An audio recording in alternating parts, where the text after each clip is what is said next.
بسم اللہ الرحمن الرحیم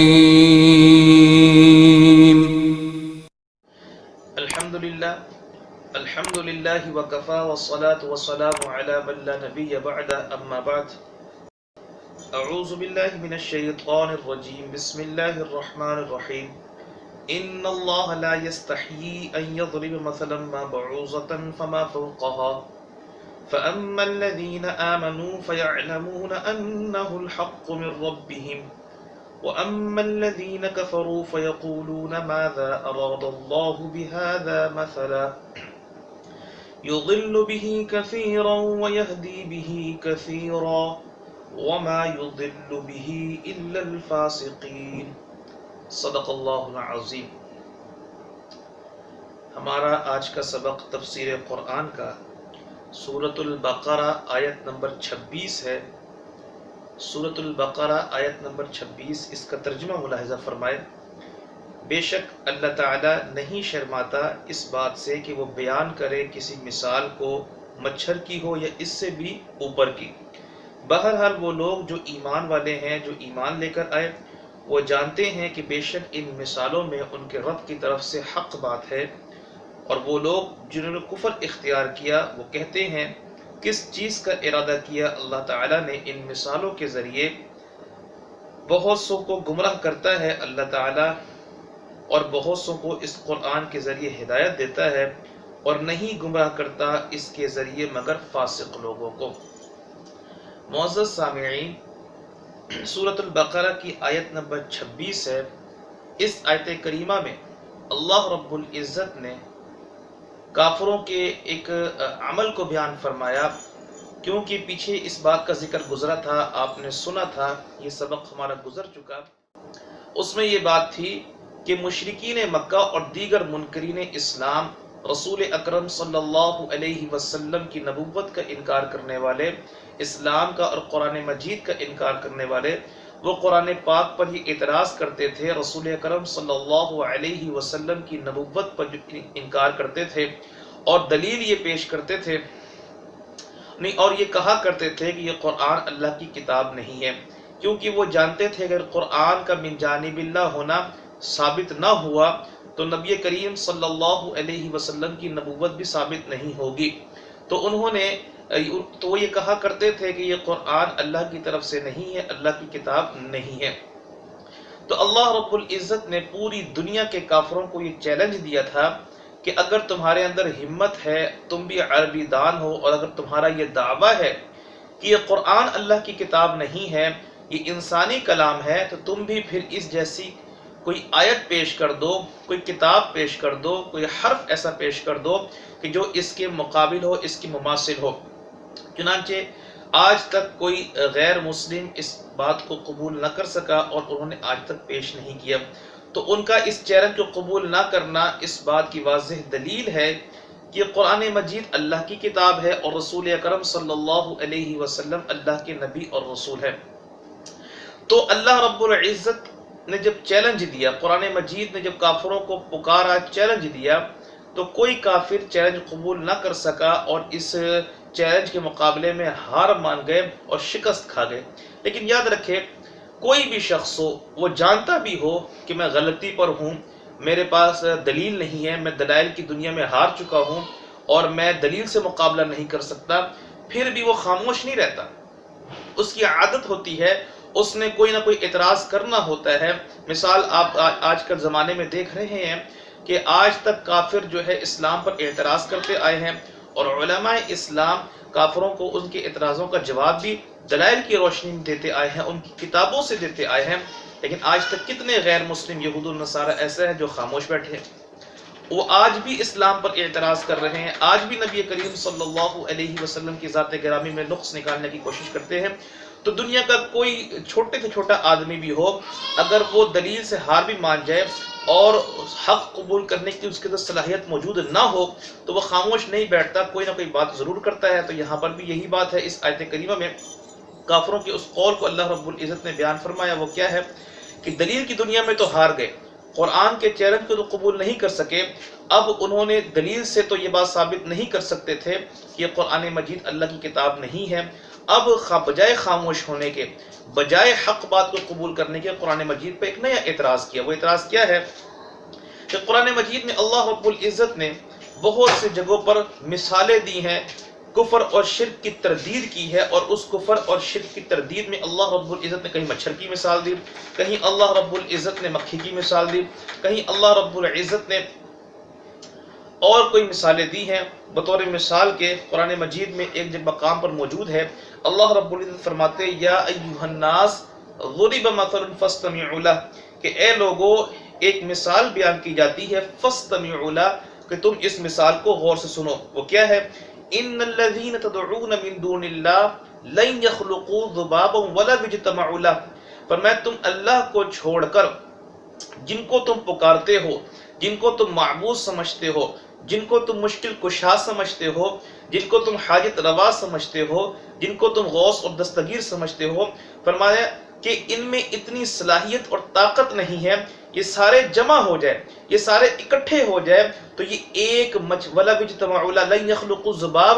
وَلَا بِجْتَمَعُوا لَا، یہ سارے کے سارے جمع اکٹھے ہو جائے ایک چھوٹی سی مکھی بنانے پر قادر نہیں ہے۔ مکھی چھوٹا سا جانور ہے، یہ بالکل حقیر سا جانور ہے، اللہ فرماتے ان میں اتنی طاقت نہیں ہے، ان میں اتنی قدرت نہیں ہے کہ یہ ایک چھوٹی سی مکھی کو بنا سکے۔ تو اللہ رب العزت نے یہاں مکھی کا ذکر فرمایا۔ آگے اللہ رب العزت نے ایک مقام پر 20ویں پارے کے اندر فرماتا ہے مثل الذین اتخذوا من دون اللہ اولیاء کمثل العنکبوت، کہ مثال ان لوگوں کی کہ جنہوں نے بنائے اللہ کے سوا معبود، اللہ کے علاوہ لوگوں کو اللہ کے علاوہ دوسروں کو کارساز سمجھا، دوسروں کو مشکل کشا سمجھا، دوسروں کو کام کرنے والا سمجھا، دوسروں کو حاجت روا سمجھا، حاجتوں کو پورا کرنے والا، مشکلوں کو حل کرنے والا، پریشانیوں کو حل کرنے والا۔ تو اللہ فرماتے ہیں یہ ان لوگوں کی مثال کہ جو اللہ کو چھوڑ کر، اللہ رب العزت قادر مطلق ہے، ہر کام پر قادر ہے، چاہیے تو یہ تھا کہ اس ذات کے پاس آتے جو ہر چیز پر قادر ہے، لیکن انہوں نے اللہ کو چھوڑ کر غیروں کی طرف رخ کیا، غیروں کو معبود مان لیا، ان کو مشکل کشا، حاجت روا، غوث اور دستگیر مان لیا۔ تو اللہ فرماتے ہیں کمثل العنکبوت، ان کی مثال ایسی ہے جیسا کہ مکڑی ہے، جیسا کہ مکڑی ہے، اتخذت بیتا، کہ مکڑی جو ہے ایک گھر بناتی ہے، اور وہ ایک چھت کے نیچے گھر بناتی ہے، اور اس کے گھر کی کوئی حیثیت نہیں ہوتی، کمزور ترین گھر ہوتا ہے، لیکن مکڑی کے گمان میں یہ ہوتا ہے کہ میں نے بہت مضبوط گھر بنایا ہے، یہ مجھے ہر پریشانی سے، مشکل سے بچا سکتی ہے، لیکن مکڑی کی یہ سوچ بالکل عقل کے خلاف ہے۔ تو فرمایا مشرکین کا بھی یہ حال ہے جو اللہ رب العزت کو قادر نہیں مانتے، اللہ رب العزت کے علاوہ دوسروں کو مشکل کشا مانتے ہیں، دوسروں کو حاجت روا مانتے ہیں۔ تو اللہ فرماتے ہیں ان کا حال مکڑی والا ہے، کہ جس طرح مکڑی کی سوچ بالکل غلط ہے تو ان کا یہ نظریہ بھی بالکل غلط ہے۔ تو یہاں پر بھی اللہ رب العزت نے شرک کی جو تردید فرمائی تو یہاں پر مکڑی کا ذکر فرمایا۔ تو مشرکین، منکرین اسلام، یہود و نصارہ قرآن مجید پر یہ اعتراض کرتے تھے کہ تم یہ کہتے ہو یہ اللہ کی کتاب ہے، اللہ رب العزت کی ذات تو بہت عالی شان ذات ہے، عظمتوں والی ہے، سبحان اللہ، ہر عیب سے پاک ہے، مقام والی ذات ہے، اللہ رب العزت کی ذات ہے، تو اس کا اللہ اتنے بڑے ہیں، اور کسی عظیم ذات کے کلام میں ایسی حقیر چیزوں کی بات نہیں ہوتی۔ تو یہ اس بات کی دلیل وہ پیش کرتے ہیں کہ یہ اس بات کی دلیل ہے کہ اس کتاب کے اندر مکڑی کا ذکر ہے، اس کتاب کے مکھی کا ذکر ہے، یہ حقیر جانوروں کا، حقیر چیزوں کا ذکر موجود ہے، تو لہذا یہ کتاب کیسے پھر اللہ کی طرف سے ہو سکتی ہے؟ تو اللہ رب العزت نے سورۃ البقرہ کی اس آیت کریمہ آیت نمبر 26 کے اندر ان کے اس اعتراض کا جواب دیا۔ اللہ فرماتے ہیں ان اللہ لا یستحیی ان یضرب مثلا ما بعوضۃ فما فوقها، فرمایا اللہ اس بات سے حیا نہیں کرتے، اللہ اس بات سے شرم نہیں کرتے، اللہ نہیں شرماتے اس بات سے کہ ان یضرب مثلا ما بعوضۃ، کہ اللہ کسی مکھی کی مثال پیش کرے، فما فوقها، یہ اس سے اوپر کی۔ قاضی ثناء اللہ پانی پتی رحمۃ اللہ علیہ تفسیر مظہری میں فرماتے ہیں فما فوقها سے مراد کہ اللہ یہ بتانا چاہتے ہیں کہ مکھی کی مثال پیش کرے، یہ اس سے بھی کسی چھوٹی چیز کی مثال پیش کرے، اس سے بھی کسی حقیر چیز کی مثال پیش کرے، اللہ رب العزت اس بات سے نہیں شرماتے۔ فَأَمَّا الَّذِينَ آمَنُوا فَيَعْلَمُونَ أَنَّهُ الْحَقُّ مِنْ رَبِّهِمْ، جس کے اندر حق بات قبول کرنے کی صلاحیت موجود ہے، جو ایمان والے ہیں، اللہ رب العزت کو اپنا رب تسلیم کرتے ہیں، اللہ کو اپنا معبود حقیقی مانتے ہیں، اللہ کو اپنا بڑا مانتے ہیں، تو وہ اعتراض نہیں کرتے،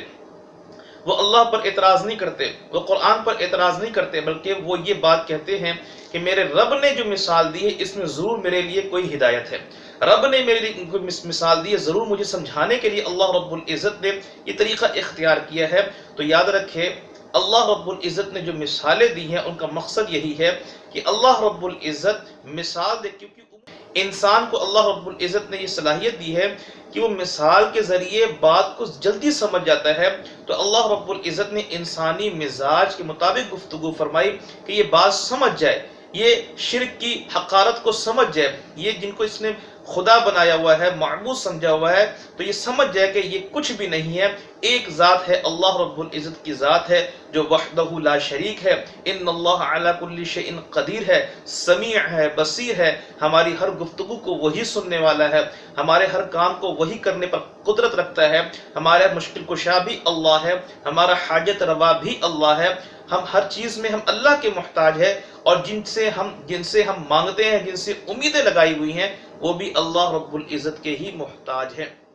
شرک حقیر چیز ہے، شرک بری چیز ہے کہ ایک اللہ ہمیں کھلا رہا ہے، ہمیں پلا رہا ہے، ہمیں سلا رہا ہے، ہمیں پیدا کرنے والا ہے، سارے کام ہمارے جب وہ کرتا ہے تو اس کو چھوڑ کر ہم نے دوسروں کو معبود بنا لیا، اس کو چھوڑ کر ہم دوسروں کی طرف چلے گئے، تو اللہ رب العزت نے اس کی حقارت کو بیان کرنے کے لیے، وہ حقیر چیز تھی، چھوٹی چیز تھی، تو چھوٹی چیز کی حقارت کو بیان کرنے کے لیے چھوٹی چیز کی مثال دی ہے، تو یہ عقل کے بالکل خلاف نہیں بلکہ عقل کے موافق ہے۔